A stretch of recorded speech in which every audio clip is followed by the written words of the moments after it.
গত সপ্তাহে আপনারা জানেন কক্সবাজার আমার একটা প্রোগ্রাম ছিল, তো হেলিকপ্টারে গিয়েছিলাম।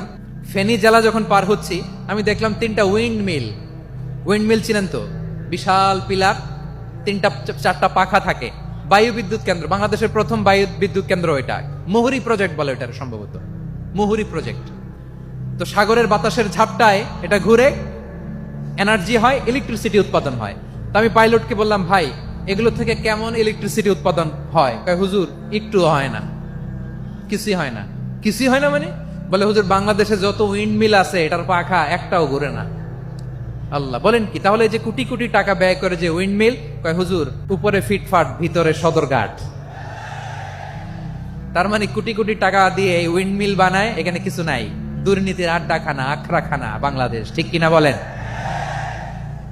আয় রে, জাপানিজরাও মানুষ, আমরাও মানুষ। মানুষকে যত্ন নিলে মানুষের মধ্যে যারা কি পটেনশিয়াল রেখেছে। আমি জাপানের 2টা উদাহরণ দেই। জাপানের 2022 সালে জাপানের সাথে জার্মানির খেলা, ফিফা ওয়ার্ল্ড কাপ 2022। এক পক্ষে জাপান, আরেক পক্ষে কোন দেশ? ওই খেলায় জিতেছিল জাপান, জিতেছিল 22 সালের এই ফিফা ওয়ার্ল্ড কাপে জাপান ফুটবল খেলায় জিতে।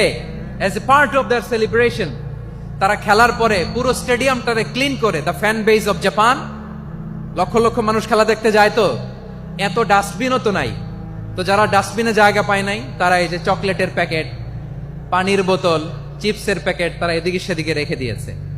জাপানের ভক্তরা, জাপানের ফলোয়াররা, as a part of their celebration তারা খেলার পরে পুরো স্টেডিয়ামের সব ময়লা আবর্জনা ক্লিন করে তারপরে বিদায় নিয়েছে। তাদেরকে কি ক্লিন করার দায়িত্ব দেওয়া হয়েছিল? এই যশোর, জাপানের যে ছেলেরা খেলা দেখতে গেছিল ওদেরকে ক্লিন করার দায়িত্ব দিছিল? তারা কি স্টেডিয়ামের পরিচ্ছন্নতা কর্মী? তাদের আকল, তাদের সিক্স সেন্স